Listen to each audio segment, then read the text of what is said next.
C'est-tu pas beau un peu? Sérieux?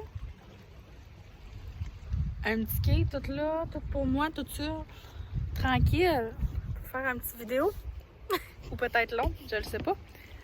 Aujourd'hui, j'ai envie de parler de comment j'ai fait dans ma vie là, pour comprendre tout ce que c'est l'estime de soi. Parce que depuis que je suis full jeune, là, je réalise que j'ai peu d'estime de moi-même. En fait, le problème, c'est que je reconnais pas vraiment ma valeur, tu vois. Puis je pense pas être la seule, à vrai dire. Mais au cours de ces années-là, j'ai réussi à trouver des petits trucs. Puis j'avais envie de partager mon expérience puis ces trucs-là. Parce que pour vrai, c'est important l'estime. C'est la base de tout. C'est ce qu'on est. Si on reconnaît pas notre valeur, comment est-ce qu'on peut exister dans ce monde-là au travers tout ce qu'on veut nous faire croire que nous sommes? Alors voilà, des petits trucs que j'ai trouvés. Okay. Premièrement, dans ma vie, j'ai réalisé à quel point les réseaux sociaux, ça avait une importance pour moi. Pas juste pour moi, pour tout le monde. On est dans l'ère des réseaux sociaux. Fait que c'est tellement important de reconnaître de quoi est-ce qu'on se nourrit au cours de ces heures qu'on passe sur les réseaux sociaux-là. C'est parce que souvent, on va se comparer, puis notre pire ennemi, c'est carrément ça, c'est de se comparer aux autres. Parce que chaque personne est unique. On est tous beaux à notre façon. On a tout un rôle différent à jouer au sein de l'univers aussi. Notre corps est là pour nous protéger. Notre corps est là pour avoir une opérationnalité très précise qui, bien souvent, on s'en rend même pas compte. Fait que, premièrement, il faut reconnaître qu'on est unique. Puis, par les réseaux sociaux, ben, mine de rien, on va tout le temps se comparer. J'ai déjà fait l'expérience d'arrêter d'être sur les réseaux sociaux pendant 1 an. J'ai tellement vu une différence. Puis ça partait pas une série, un documentaire que j'avais écouté sur Netflix. Je me rappelle plus du titre, Colin, je l'ai revu en plus. Ah oui, c'est Sous nos écrans de fumée, je crois. Quelque chose du genre. Puis ça m'avait tellement bousculée parce que j'avais vu à quel point je me rendais pas compte du temps que je passais dessus. Je me rendais pas compte d'à quel point c'était voulu pour venir jouer dans ma tête, tu sais. Fait que quand j'ai vu ça, j'ai juste tout coupé. J'étais bien consciente que c'était un petit peu extrémiste, on va se le dire, mais ça m'a fait du bien. Puis je suis pas restée dans cette fermeture-là face aux réseaux sociaux. Je veux pas, ça a une importance aussi, puis ça peut énormément nous aider puis nous permettre d'évoluer aussi. C'est juste qu'il faut savoir l'utiliser en conscience. Puis moi, avant d'écouter ce documentaire-là, je ne le faisais pas réellement en conscience. Fait que maintenant, je suis sur les réseaux sociaux et c'est totalement différent parce que j'ai fait un énorme ménage de ce que je regardais sur les réseaux sociaux. J'ai fait un énorme ménage des gens que je suivais. Puis j'ai analysé à savoir si ces personnes-là m'aidaient à m'élever ou m'aidaient pas, en fait, et me rabaissaient en quelque sorte. Non pas parce que ces personnes-là voulaient me rabaisser en soi, c'est pas ça. C'est juste que moi, par rapport à mes propres perceptions, mon envie de me comparer, etc., ça faisait en sorte que ça dégradait mon estime de moi. Fait que ça, un des trucs que je pourrais donner, ça serait justement ça, faire le tri de qu'est-ce qu'on regarde, faire le tri de qu'est-ce qu'on nourrit, parce qu'on passe beaucoup d'heures, puis aussi on peut analyser le nombre d'heures qu'on passe sur les réseaux sociaux, à savoir si ce qu'on fait c'est constructif, si ça nous aide à cheminer ou si on fait juste perdre du précieux temps, inconsciemment. Ensuite. Ah oui. Ça, c'est mes petits trucs préférés qu'au fil des années, j'ai réalisé que ça n'en prend vraiment pas beaucoup pour faire une différence. J'étais super jeune quand j'ai fait ça pour la première fois de ma vie. J'étais super jeune, comme si là j'étais super vieille, c'est pas le cas, mais bon. J'étais plus jeune, je devais avoir genre 12 ans. Tu sais, 12 ans, on commence le secondaire en général au Québec, en tout cas au Canada. Et c'est là les périodes où on va le plus se comparer parce qu'on arrive dans une nouvelle ère, on se sent dépourvu, on change de niveau, en fait.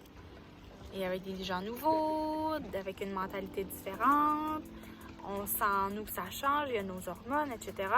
Fait que la base, je crois, à ce moment-là, c'est de pouvoir savoir reconnaître que nous sommes beaux, peu importe comment nous sommes, peu importe ce qu'on ressent, puis peu importe ce que les gens vont penser de nous. À ce moment-là, j'ai eu besoin du truc de me regarder dans le miroir et de me dire des compliments. Même si au plus profond de mon être, j'y croyais jamais, j'y croyais pas sur le moment. Avant de le faire, je me disais, ouais, c'est totalement stupide et totalement ridicule, genre, je vais me mentir à moi-même. C'est carrément ce que je ressentais, j'avais l'impression que j'allais me mentir. Mais en fait, non. Le vrai mensonge, c'était dans ces insultes-là, puis cette tendance à me dénigrer que j'avais, qui me mentait. Parce que du moment que j'ai commencé à me regarder dans le miroir puis à me dire des compliments, j'ai vu l'importance que ça avait de se valoriser. Puis de ne pas écouter ces petites voix-là dans notre tête incessantes qui peuvent être dénigrantes. C'est ceux-là les vrais mensonges. Je sais pas quand on se dit des compliments ou bien qu'on se dit genre 10 fois à répétition, je suis belle, je suis belle, je suis beau, je suis une belle personne, je mérite d'être heureuse, je mérite le bonheur. Fait que le faire une fois, ça change déjà plein de trucs. Moi, pour moi, en tout cas, ça a vraiment changé rapidement. Puis je me rappellerai toujours que la première fois que j'ai fait, dans les premières fois que je l'ai fait, là, j'ai pleuré. J'ai littéralement pleuré. Parce que je savais pas que je pouvais être douce envers moi-même. Je savais pas que je méritais cet amour-là de moi-même. Puis j'en ai pris conscience. Puis encore aujourd'hui, des fois, je vais avoir besoin de ce truc-là. Je vais avoir besoin de me regarder dans le miroir puis de me dire « Annie, t'es belle, t'es forte, t'es capable. » Puis même si tu y crois pas en ce moment, mais t'as le pouvoir créateur en toi de le créer à l'instant même où tu le dis. Fait que même si tu te sens pas comme ça, de dire l'inverse dans ta tête, je sais que ça marche. Pas juste dans ta tête. De te regarder dans le miroir, ça aide aussi en même temps.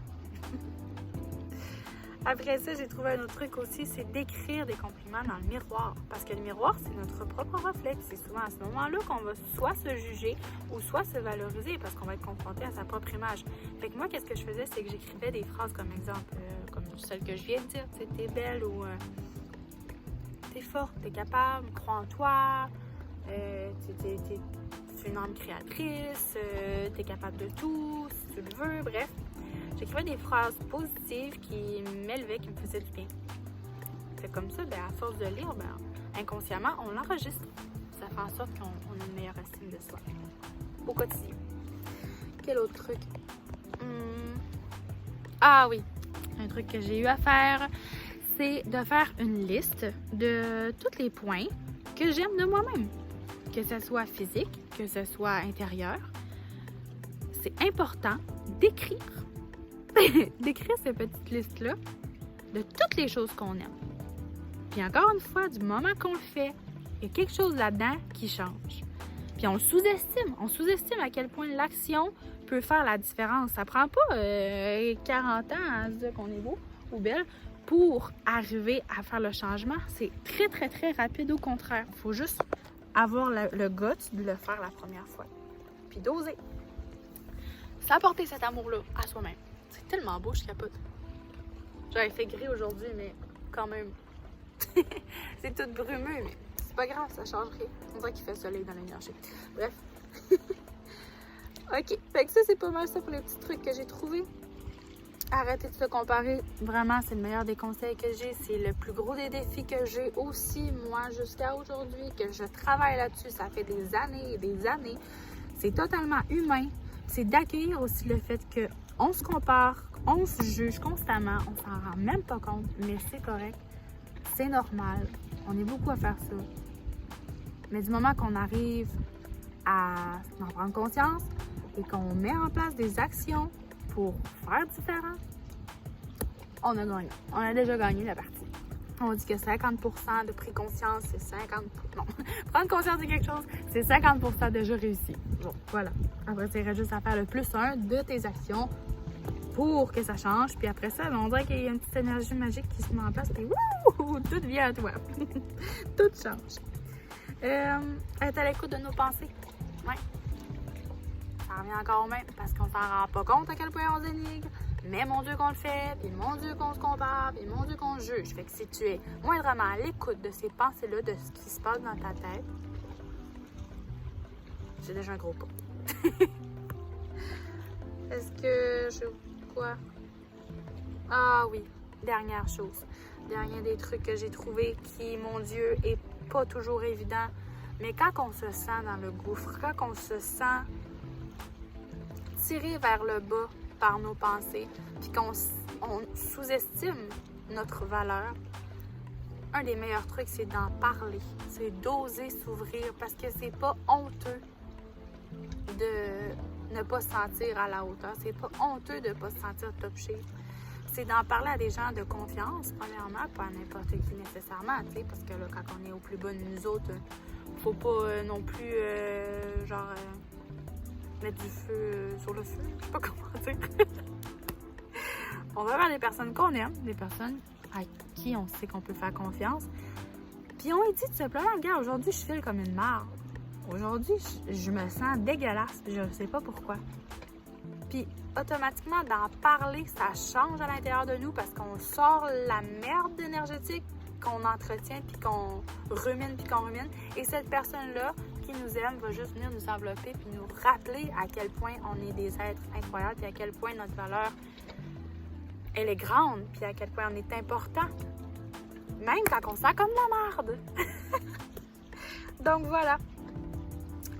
Par ma propre expérience de ces petits trucs, des choses que j'ai analysées, des comportements que je peux avoir aussi, j'avais juste envie de faire une vidéo et de le partager pour pouvoir, je sais pas, peut-être faire une petite différence si ça peut aider. Des fois, c'est un petit truc par-ci par-là qui change le mindset. Puis comme j'ai dit, ça prend pas 40 ans pour arriver à faire un changement. Fait que je vous encourage à, si vous sentez l'appel, de juste faire peut-être un de ces petits trucs-là.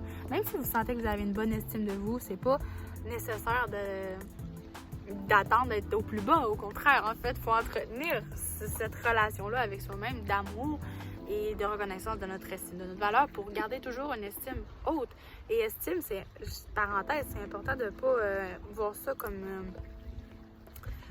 comme si on était prétentieux ou hautain. Au contraire, c'est de reconnaître sa valeur intérieure.